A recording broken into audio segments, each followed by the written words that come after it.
Yo, swinging and banging on the ones and the twos.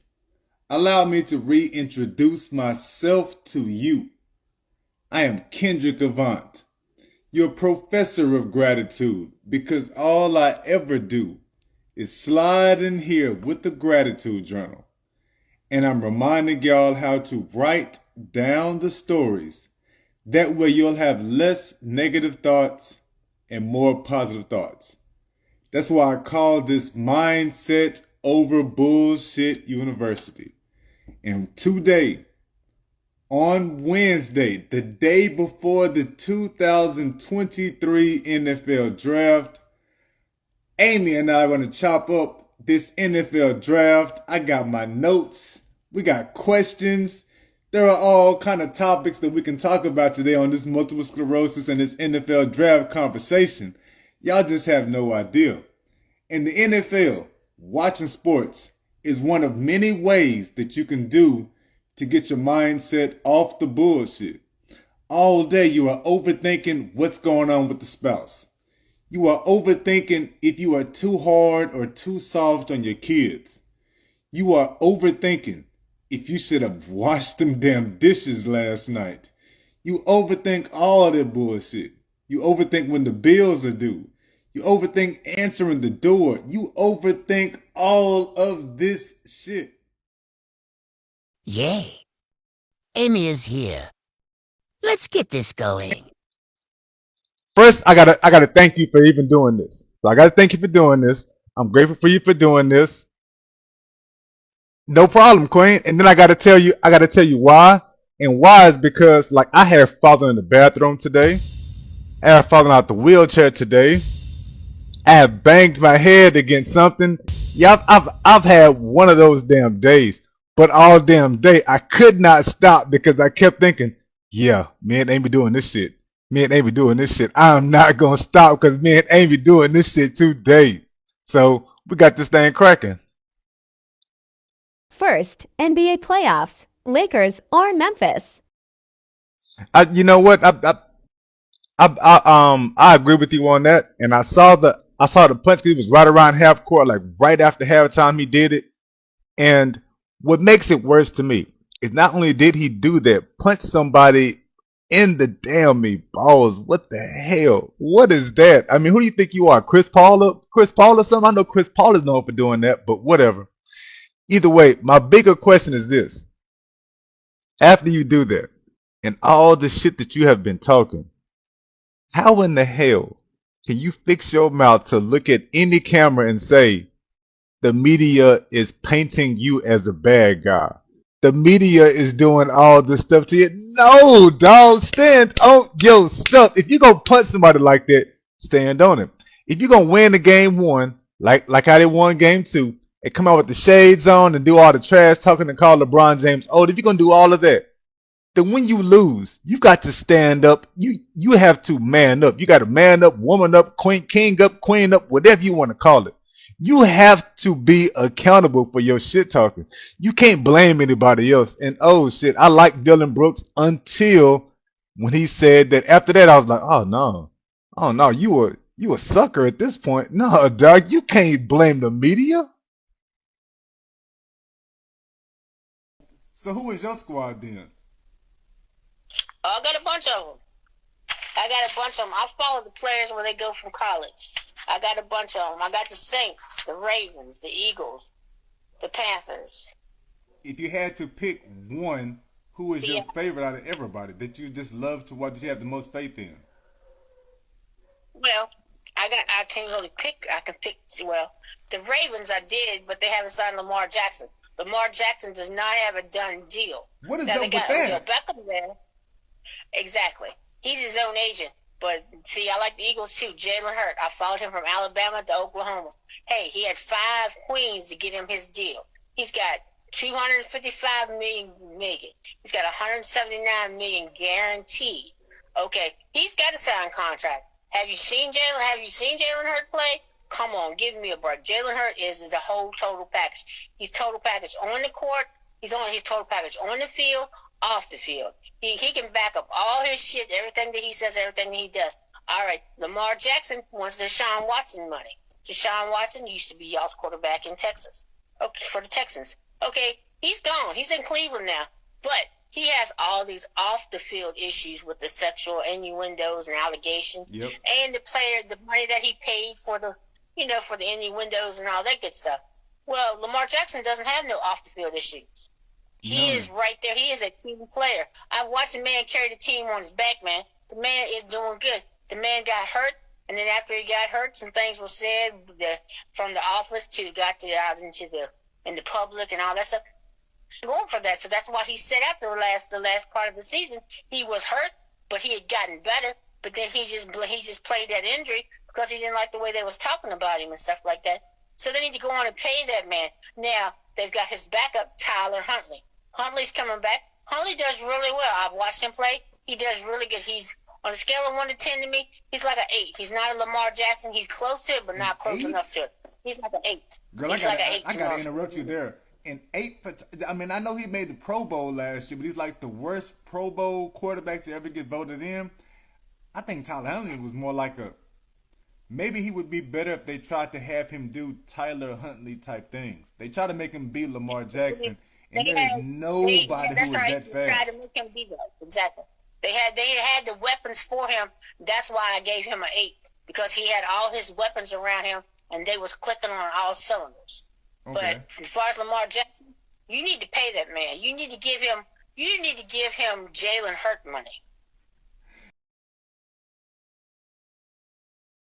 Okay, so here we go then. We got the NFL draft is kicking off tomorrow, first round. So it's only going to be, 32 teams picking tomorrow. What do you want your teams to do? I'm going to tell you right now about mine. I told you this is my first year trying to be a real Houston Texans fan.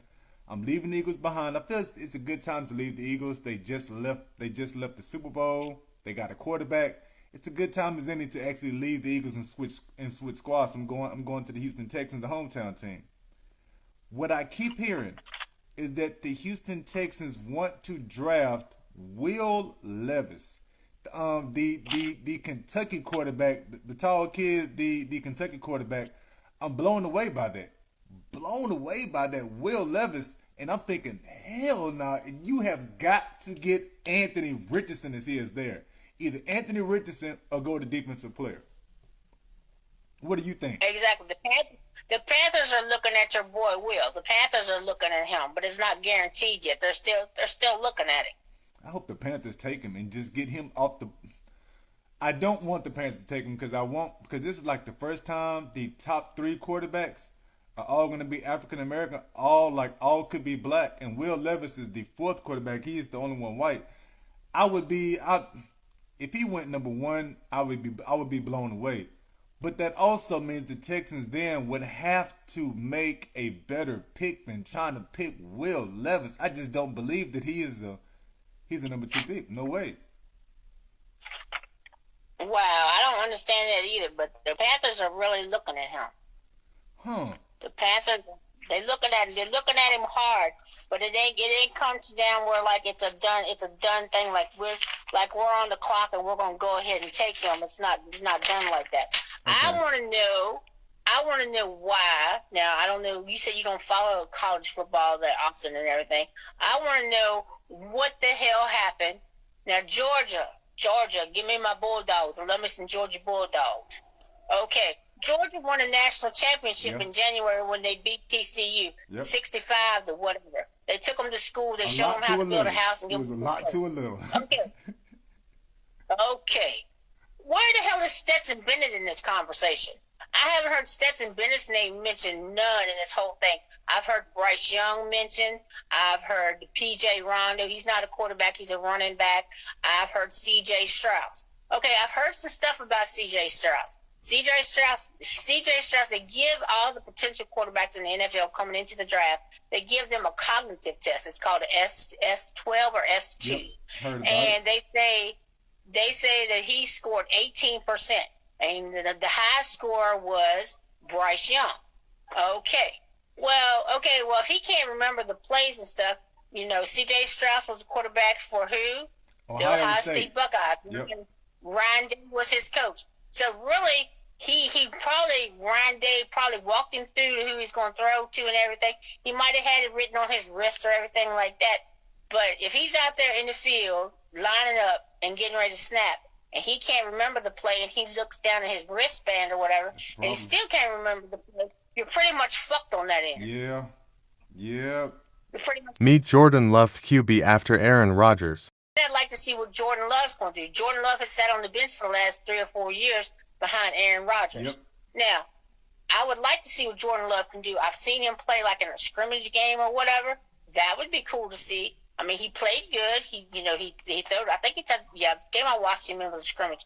He threw a touchdown or whatever like that, but that doesn't mean anything. But I would like to see Josh Allen bring it. I'd like to see Josh Allen. I'd like to see the Bills go to the Super Bowl. I'd like to see it come down to the Eagles, the Bills, or come down to the Chiefs and the Bills. That's what I would like to see. Seriously, that is what I like to see, because the Cowboys will never see a Super Bowl. I'm gonna tell you something. I was a huge Cowboys fan when we had Troy Aikman, Emmitt Smith, Michael Irvin, Deion Sanders, Jimmy Johnson. Oh, I love the Cowboys. The Cowboys cooking on all cylinders. Then Jerry Jones got all hot in the head over something him and Jimmy Johnson got into and fired him. And then after that, the Cowboys went to the toilet, and I quit liking the Cowboys after that. So Zeke the Freak is gone from Cowboy Nation, and they got Dak still there, but Dak is scared to run.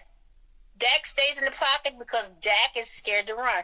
Why is Dak scared to run? From what I see, from where he got injured that time. Yeah, once you get injured like that, well, I'm not a quarterback. I like to play football when back in the day. Yes, I played football at home with my brother and stuff like that. Mm-hmm. But, he's scared. He's gunshot. He's scared. That's just like with you saying you fell off the toilet, or if I would fall and hurt myself, or if I would injure myself, or we both injure ourselves some kind of way.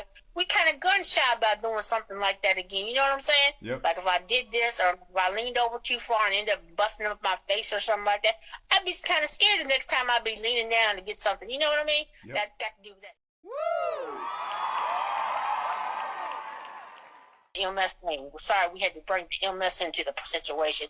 But we fucking know we got it. We fucking rock it every day. Yes, we have them bad days. Yes, we have good and bad days together. So when we having a bad day and we snap the fuck out, that's just us dealing with the pain and shit we go through. Yep. We ain't gonna tell our spouses. We ain't gonna tell our kids. We ain't gonna tell our significant other the shit we go through. They might see it, but they see some of it, but they don't know how you feel on the inside of this shit going on.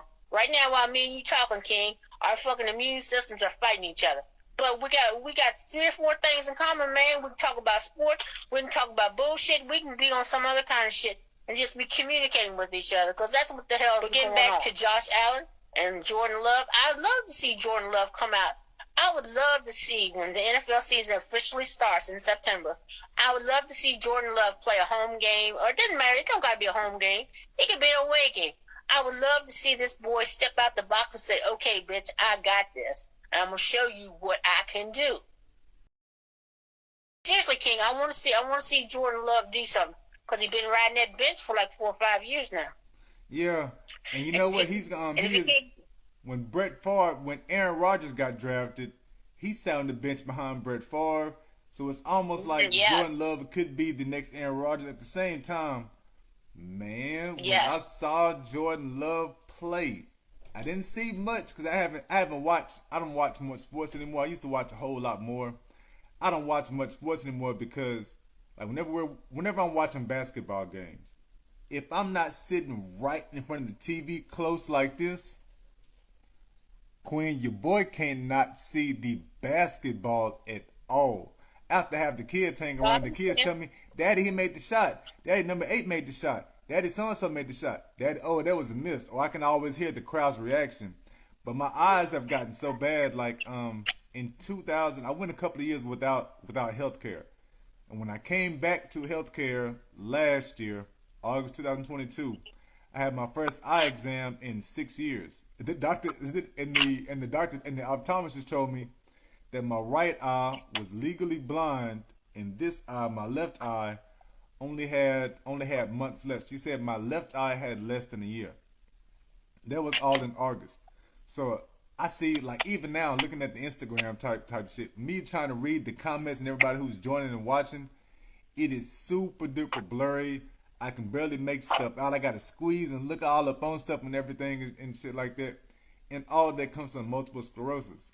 But you said earlier, you said that we have to learn to move on. We gotta learn to keep going. We're not gonna talk about it too much. We're not gonna bog the kids down, everybody down with the negative shit. We have to learn to keep going. I just put on my Instagram story, I think it's something, it's either story or reel, and I put up there a picture that says, it is hard as hell to hear somebody disabled telling you you complain too much.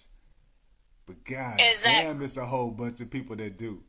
It is a whole bunch of people that complain their ass off. And I'm at the point now, because I am so severely disabled, that I realized I was doing that shit too. Before multiple sclerosis, I know I was complaining my ass off, dragging shit down, wearing shit out.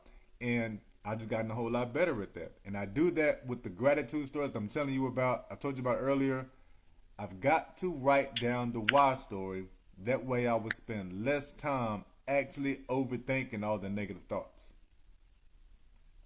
I understand. Before I got MS, I never complained about a damn thing. And with me having MS, I don't never complain about it anyway. I don't say nothing about it anyway, unless it's the only time you'll know it's bothering me is if I start to cry. It hurts so bad. But that's few and far between. That's what That's few and far between. That's my wife's response with my shit as well. I try to hide everything from her, but whenever she sees me start to cry, that's when she's all over me. And that's when she's, I'm crying on her shoulder, I'm crying on her stomach. I'm everywhere crying because there are sometimes it just gets to me. Like I spoke about earlier.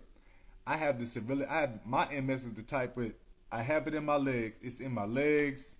It is hard in this arm, so I can't feel but one finger. I can feel my thumb. I can't feel the four fingers. My leg, my arm is numb from the wrist all the way down to the elbow. I can feel parts of my muscle whenever I flex, but shit, that's it. Now the right arm is a whole lot better. The right eye is legally blind. The left eye, I don't, like I said, the left eye I have blurry vision and I have double vision, which is not cool at all. Double and blurry vision. Plus I work from home. So I'm on computers all damn day. I work 10 to 12 hour shifts. And I'm on these computers long enough doing all this squinting and trying to do auto insurance. And I mean, I'm doing all this squinting, looking at stuff like this, like, excuse me, sir. Okay, sir, sir, let me see. Your total will be $540. I don't really know. I really don't be knowing if it's a 5, if it's a 6, if it's a 7, if it's a 9, and that'll get me in trouble quite a bit. I get numbers wrong all the damn time with these damn eyes. And I have the MS is in my digestive system. So I go to the bathroom usually about once an hour. I take medicine for it because I used to go twice an hour. I go to the bathroom about once an hour, and then because I go to the bathroom, you would think, well, he goes all the time. Shit, I may go to the bathroom. It's only actually going to come out once out of every 2 times I go. I might just sit there and be there for 15-20 minutes and not a damn drop comes out. Then I got to come out for a little while, do other type of shit. Then I got to go back in. And like I said earlier, I'm already severely disabled. I can't see. I struggle with the arms. It just gets to be a lot. Whenever I get to overthinking stuff, that's when the tears come. I don't really cry over the pain a lot. It's whenever things get to me sometimes, I think to myself, golly, I got so far to go. Because it ain't like this disease is strong enough to kill us by itself. All it just makes life harder. The vision, the touching, the hearing, all this shit, the choking on shit. Like a couple of weeks, I have 3 aunts who have had multiple sclerosis. I have a cousin that has multiple sclerosis. My cousin has it, and it took her vision first. So she can move, she can feel stuff, she can do all this shit normal. It took her vision and it fucks with her memory and everything a lot first. whenever I have days where I struggle swallowing and I can't hardly swallow and shit like that, that's when I might start crying. Because at that point I'm thinking, golly, man, I already can't walk. I already can't see. I already barely hear. I got the tinnitus where I'm always hearing waves crashing in my ear and everything. Now I can't swallow. I'm about to go right now. And that's when I'll fuck around and start crying. I understand that totally. I understand that completely. Yep, that shit gets to you after a while. Yeah. Because there's only so much that you can do, and the more you do, sometimes I feel like you ain't doing nothing at all. Yeah. Yeah, I feel that way about the medicine a lot. I'm always thinking the medicines don't work. And then my physical therapist and my occupational therapist get mad at me because they're always saying, hey, why don't you take your relaxers more often? Why don't you take your painkillers more often? Why don't you take this and that more often? Because I have I was counting up this month. I think I got 13 pills I'm supposed to be taking on a daily basis, and I don't take only take two. Yeah, I take the one I take the one for the bathroom, and I take the vitamin D. I take those consistently. Everything else, I only take when things get really really hard, and it's like I stopped taking shit for a while because I'm thinking shit don't work, and after a couple of days of not taking it, then it gets really, really bad. And that's when I realized, oh, damn, the medicine was doing something because it hurts a whole lot more now. I got you. I feel you. I feel what you're saying. Yeah, I understand it completely.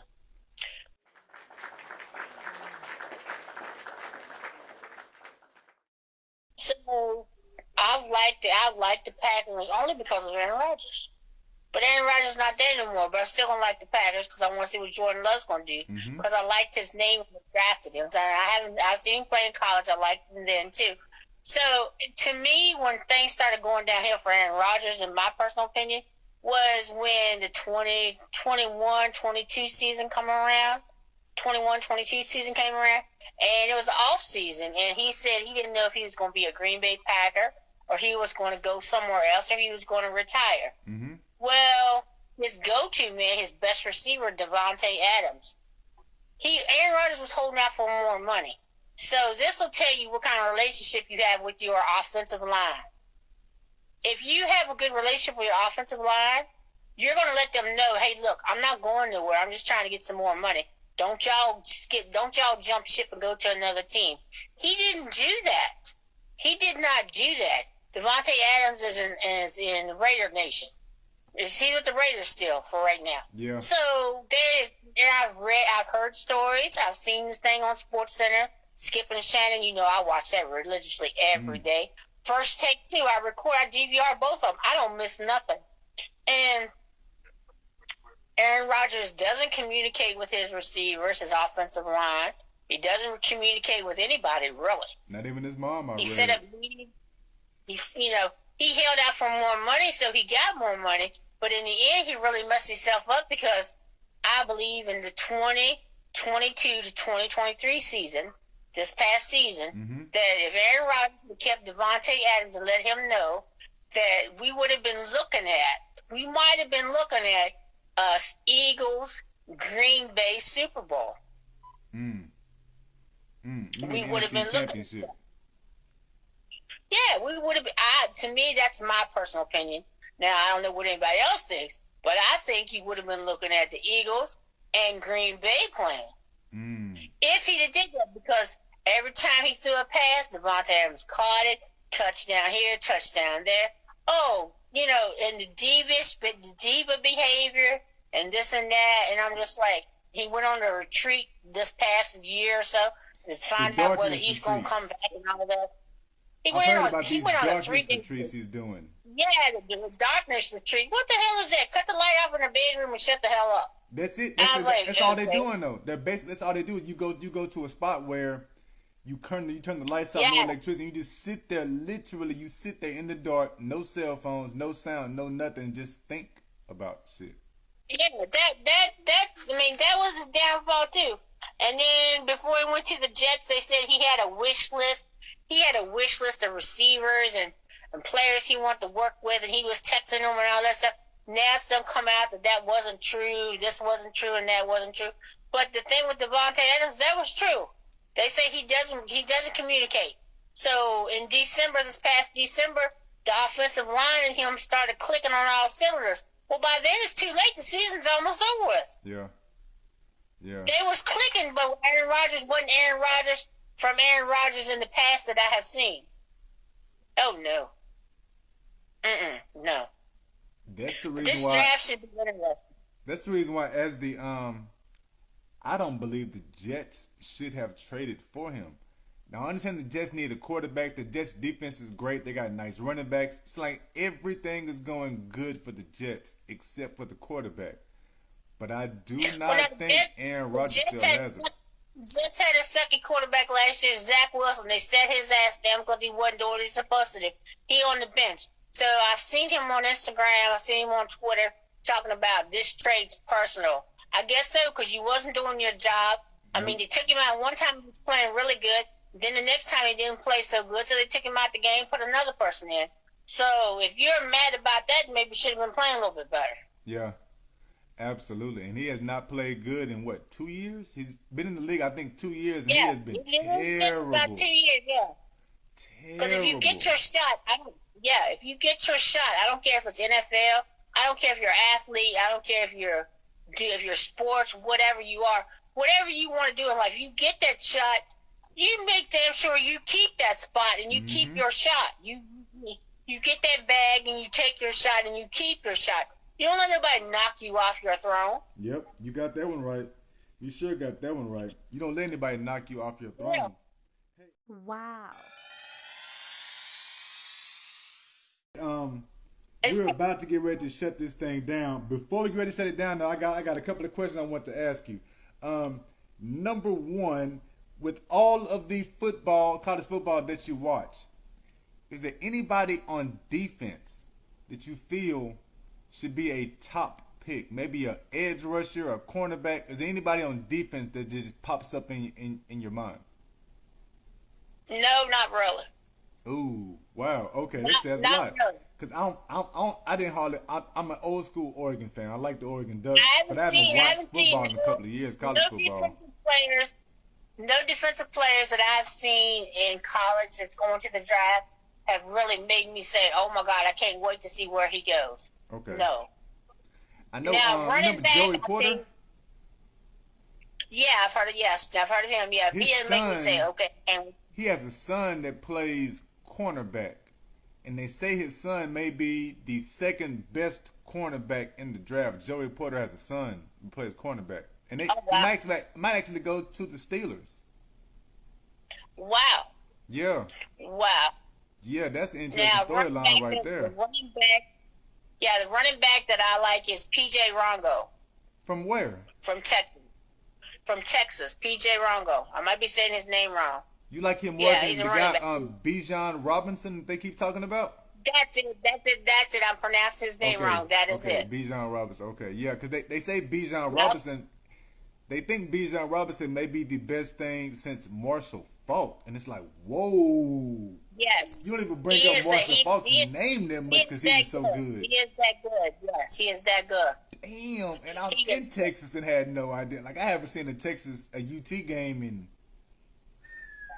I don't think I've watched a UT game maybe since Vince Young played. Like, I watched a lot of football. I liked Vince Young when he was there at Texas. I liked Vince Young, but he didn't make it in the NFL, but I liked him. And before we close this out, there's another quarterback that needs a team, and I just don't understand why he doesn't have a team.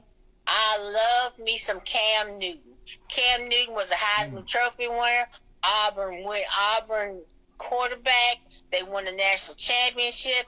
He used to play with the Panthers. He got traded to the Patriots. The Patriots got rid of him because something about COVID. He didn't tell them they was doing this or that. And this man has talent, and this man is sitting on this man ain't played in 2 years. And Cam Newton is the shit. He is the bomb. I got Cam Newton jersey. I mean, come on, man. A Superman, yes, NFL need a Superman. Yes, bring him back. Please, somebody pick Cam Newton up. I can't see Cam Newton being nobody's backup.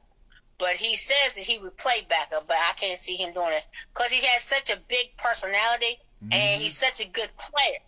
He's such a good player. He went back to the Panthers and played, and he He was Cam, the old Cam that I used to see when he first started in the NFL. And then his weapons around him had started to disappear, and then he just like disappeared. Yeah. And it breaks my heart to see somebody like that is so good and so talented. But yeah, they're doing stuff in football with kids and stuff like that. But that man needs to be playing. That man needs to be getting paid, because that is one of the best players. One of the best players in my opinion. Cam Newton, yes, that's Superman all the way. Yes, indeed. You brought up Cam Newton. But yeah, you remember? So in the NFL draft, there's the guy Anthony Gonzalez. Anthony Richardson. The motherfucker's name is Anthony Richardson. From Florida, that they compare him to Cam Newton. He's as big as Cam, but he's faster than Cam. But I'm going to check this out. You remember when Cam Newton came into the league? I've never heard of him, but I will have to definitely check him out. Remember when Cam Newton came into the league, there were two other quarterbacks that they thought were going to be as good as him. Jake Locker and Blaine Bishop. And King, dude, Blake Bortles. Now it's like, how did they ever think that those two could compare to Cam Newton? That dude is huge. Exactly. That's what's up. Yes, I have enjoyed this, King. I hope you have too. Yeah. I enjoyed it. You asked me to do it. I said, yes, I can't wait to do it. We can do it again whenever you want to. Just let me know. I'm down for that. And yo, Misha, anybody else watching, please, you can jump on this podcast with us. Even if you don't watch sports, you can jump on the podcast. You got the multiple sclerosis, and you can just talk about issues with us. Because as you have heard us bang it out today, we both have primary progressive multiple sclerosis, and we watch football to keep our mindset off of the bullshit. So we're not overthinking kids. We're not overthinking bills. We're not overthinking how bad things can be. But I sincerely enjoyed this, Queen. This is what a good 30, 45 minutes where I'm not tripping on, like I said earlier, I have fallen a few times a day. I have dropped a few things today. But as long as I've been looking forward to this and watching and talking about football with you, reading Misha's comments and everybody else who has jumped in and chimed in today, it's been 30, 45 minutes where I've just had a clear mind. I'm not overthinking job security or anything else. So, Queen, I sincerely appreciate your energy today. You are so welcome, King. Anytime, we chop it up together. Anytime on the Instagram, on the Instagram message page or whatever. Anytime, I enjoy talking with you, and I appreciate everything you did. Thank you for letting me be a part of it. I'm very grateful for it. Yo, no problem at all, Queen. Happy Hump Day to you. Today is I used to try to look up what to celebrate today, and I had something for us to talk about today, a celebration, but it's gone out of my mind. So I'm just gonna tell you 1,000 thank yous again. And Queen, let's try to connect next. I want to make this like a Hump Day thing, like a Wednesday thing. So let's come back next Wednesday, do it again, and see if somebody else will join us and make it 3 of us on here. All right, King. I appreciate you, young man. You have a good evening. Thank you so much, King. I'll holler at you later. Gone. Thank you. No problem, man. 1,000 thanks to everybody rocking with us. Y'all enjoy your Hump Day, and we will see y'all on the next talk. If you have the Clubhouse app, you have got to get on the Clubhouse app. I want to start opening up rooms for us on Saturdays where it's going to be just multiple sclerosis. Anybody who has any form of multiple sclerosis. And if you have the Clubhouse app, the big thing with Clubhouse, it is social audio. That means all you do is talk and listen. You don't have to worry about a picture, a video, anything else. Clubhouse, social audio. Hit up Kendrick Avant and let's connect and do this. Y'all enjoy yourselves. 1,000 thank y'all for rocking with me. And I will see you all next time.